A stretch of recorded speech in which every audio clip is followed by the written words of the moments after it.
How are we, guys? Hope we are well. We're back on again, aren't we? The gloves are off with myself, Curtis Woodhouse. First thing I needed to do after that last video was any more videos coming out by me. I've got to wear a hat. I mean, my hair. Whew, brute. Look at this. Look at the state of this. And I've not shaved it off. I don't go out anymore, so I never really feel like I need to kind of care about my appearance. But yeah, that last video, I was like, oh my Lord. So yeah, I'm hiding it. I'm covering it up. I mean, there's only one thing to talk about, I suppose, with the outcry from Ben Whittaker. And I'm going to come at this from an angle that I've not seen anyone else come at it from. And I am positive I've got this right, because it's experiences I've felt myself a lot of times. Not in football, in boxing. I felt it a lot in sparring, in my fights. And I know, I'm pretty sure, I don't think he'd ever admit to it, but I'm pretty sure this was what was going through his mind. And it's not a bottle thing. You know, you don't go to the Olympics and do what he's done, win a silver medal and fight all around the world if you haven't got cojones. This is a tough guy just by default to do what he's done in boxing. He's a tough guy. He's flashy, and everyone always says, let's see what he's like when he gets put under pressure. Liam Cameron put him under, it wasn't even mad pressure, really. It was kind of a sustained, like dripping water. And that's how Liam Cameron started to put the heat on him. And what happened is mentally, he broke down.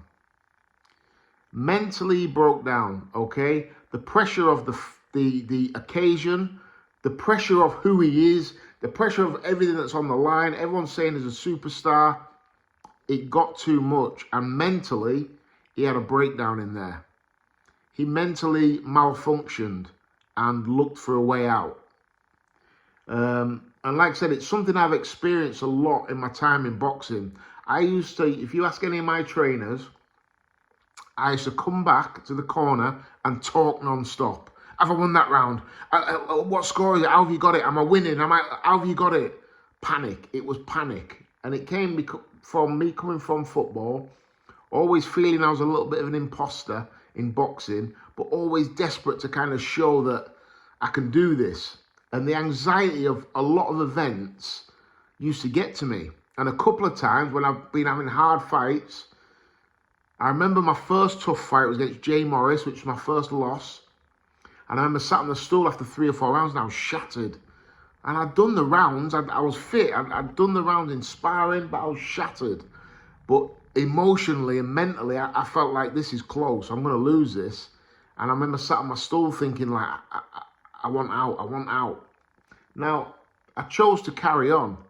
And a lot of fighters, if you ask them about this video, a lot of fighters will tell you they've had them feelings of, get me out of here. And it's not always how you feel that counts. It's what you do. And most of us manage to navigate it in our minds and come out for the next round and what will be type of thing. But what Ben Whittaker, what happened to him is he malfunctioned. He had a mental blockage and he wanted out. And in a moment of weakness, which we all have as fighters, everybody, you think you're the toughest fighter on the planet, we all have them moments of weakness, them moments of doubt. And in that moment, he chose to get out of the fight. And he'll be heartbroken with that, because he will know. He knows he swallowed it. Now, people can bring out x-rays and all that jazz, and they'll try and kind of paint a narrative of something that wasn't. I'm telling you exactly what happened. The anxiety of the occasion, the pressure on his shoulders got to him, and he folded.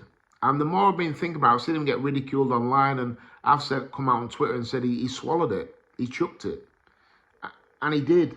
But the more I think about it, the more I think, wow, I feel sorry for him because of the way he lost, and only he will know what he did, and he'll be devastated.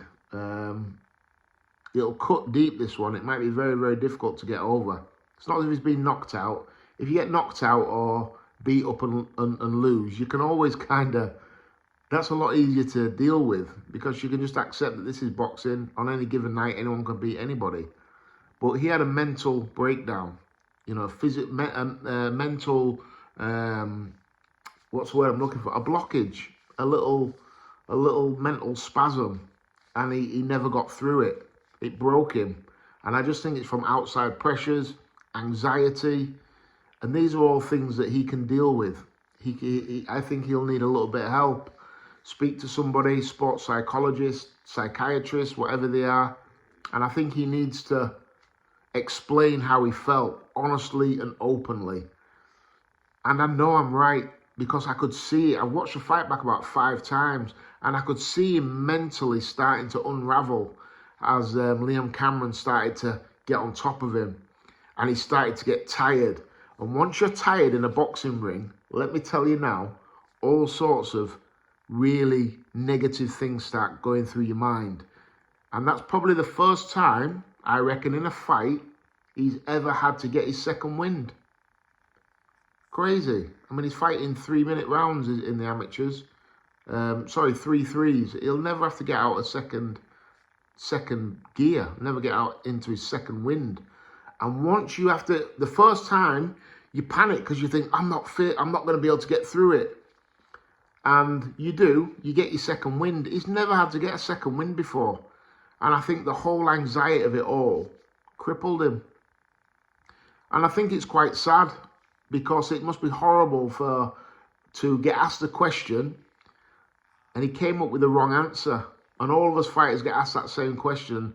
Normally, we can find the answer why we want to be in there. You know, you've got to get through this. You can't quit. And he quit. And it, like I said, it's a tough one for him to swallow that. But I do feel sorry for him because I think it's just a pressure thing. The pressure was too much on the night. Now, have they pushed him too quickly, too early? Have boxing navigated Ben too quick? Because everyone sees this superstar when he's fighting people he's well above and he looks $1 million. Have they moved him too quickly? And I suppose this is another video for another time. When are we building fighters? When do fighters get built anymore? All the promoters now are looking for, as quick as they can, is a return on investment. And I feel Ben Whittaker has been thrown into a fight he wasn't ready for, and thrown into an occasion he wasn't ready for. And mentally, when push came to shove, he bailed. He bailed on himself. He quit on himself. And I take no, I've never met Ben Whittaker. I don't know the guy. If you actually go through my Twitter, when he's fighting, I love it. I love that style. I think I said in the last video, I'm from the Naz era. So I love all that razzmatazz. So to see him unravel how he did, mentally, emotionally, physically, he was absolutely fine.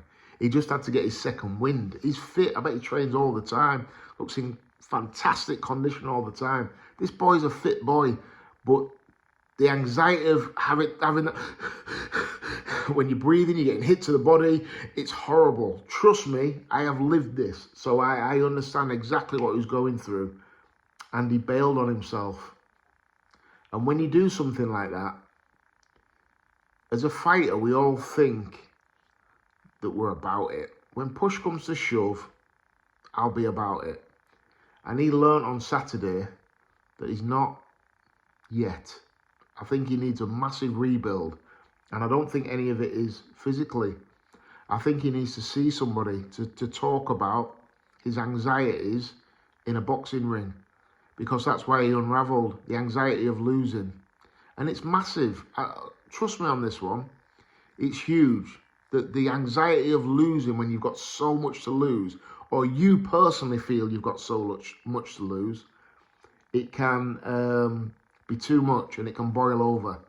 And unfortunately on Saturday, for Ben, it boiled over. And the whole event, the whole anxiety of it all broke him. And I feel sad for him. And a lot of people will be clicking on this video thinking I'm going to rip him apart. And I don't rip fighters apart ever. Unless you're on the juice. Then I ain't got no time for them. But fighters, I'm always on a fighter's side. And yeah, like I said, I've watched it. I think I've watched that fight 6 times. Because I'm looking at, I'm not even watching the fight. I'm looking at him. I'm looking into his eyes. And I can see it building. And I know the telltale signs because I know I've had that myself. Where you're like proper panicking. Because you feel that there's so much pressure on you. This means everything. And yeah, and unfortunately he quit. And it's sad, really. And I hope he can come back from this. But as the saying goes, once you do it once, it's so much easier to do it a second time. And who knows where his career is going to go after this. But he needs help. He needs to close off his social media. And he needs to see somebody and talk to that person about how he felt. And he needs to be honest with the person he's talking to and explaining that anxiety and how it made him feel. Like I said, he would never admit to this, maybe until he's retired. But that's what happened on Saturday. He suffered with anxiety. I don't know whether it's something he suffers with in general, but he suffered with it on Saturday, and it broke him. And he couldn't go on anymore mentally because the fear of losing got too much. And he bailed out. And yeah, so this isn't a video to slag him. And you've probably all tuned on. You know what? I'm even probably going to put a catchy thumbnail on this. Brutally, what shall I put? Brutally honest. Can we say that? Now everyone uses that one. A brutal summary of Ben Quittaker. That'll get you all tuning in and tapping on it, I suppose. But this isn't that at all. This is I mean, if he sees this message, this is a listen. Just go and see somebody and talk it through. Talk through your feelings because it'll help. Like I said, this is something I've lived. I understand this more than anybody. And like I said, when I'm watching the fight, not the first time, but when I've watched it back a few times, I can see the anxiety build and build and build. And in the end, it got too much, and he got out of there. I would, if I was him, I would take 6 to 12 months off and rehabilitate myself and come back. He's still young enough. He's got loads of time. There's no rush. He wants to go and win world titles. There's no rush. But he needs time away. He needs to get off social media for a bit, and he needs to work on himself and fix himself. Because when it comes to talent, there's not many better kids than him I've seen for ages. But boxing's not all about what's in here and what's in there. A massive part of it of what's in there. And he's just missing a little bit at the moment. Lacking a little bit of something. Confidence, I think. Crazy, innit? I think that's a big thing for him. I think he lacks a little bit of confidence. And when you watch him, you'll be like, what are you on about? Lacks confidence. Yeah, that's fake bravado. That's not real confidence. I think deep down he questions whether he's good enough. And all them questions came on Saturday night. And he was found wanting. So yeah, I think he needs a little bit of help. He needs people to go easy with him, which he won't get, but that's what he needs. And he needs people around him, his close family and friends, to have a good chat with him and give him some opportunities, lay some things on the line and say, listen, do you think this may help you? And probably he will fight against it. But in time, I think he'll probably think, yeah, I probably do need to speak to somebody because the way I was feeling, that ain't going to go away unless you deal with it. So, Ben, if you ever do watch my videos, like and subscribe. But yeah, what you felt can be fixed. So don't be too down on yourself. Don't beat yourself up. Go and sort out the issues that you have. And I'm looking forward to seeing you come back, mate. Like I said, I'm a big fan of that style. I love Naz. Naz is my guy. I love him. Used to love watching him fight. Love the razzmatazz and I love all that. So, me personally, I want to see you back in the game, but you need time away from the sport for sure, and find out and deal with them issues of that anxiety, that nervousness, that horrible, feels like a big heavy thing on your chest, you can't breathe, and all of a sudden negative thoughts start coming in, and you just want it to end. How do I make this end? The quickest way you can make it end is just, please stop the fight, get me out of here. And in that moment of madness, cloud, and anxiety and nervousness, oh no, he quit. And he'll have got back to his dressing room. Do you know what? It wouldn't have been, but I reckon 5 seconds after he's done what he's done, he's thought, wow, damn, he'll have been devastated with himself. But it's too late. Everyone saw it. So, yeah, Ben Whittaker, get well soon. Have a rest. Sort your things out, and would love to see you back really, really soon. But I promise you now, guys, that is what happened in this fight. Forget anything else. I'm talking from lived experiences here, and I recognised it in another man. So, yeah, like I said, come to me for the honest truth of what's going on. I'm your guy. Like and subscribe as well. I keep forgetting with the like, and I don't do this to make money. I just do this to share my thoughts with people. So like and subscribe, watch the videos, do all that jazz. But yeah, I don't get enough views to make loads of money. I just like having my say on a game that I absolutely love. So I appreciate you guys that are watching my videos. The comments, I always get great reviews. Everyone seems to love them. So as long as you enjoy them, I'll keep them coming.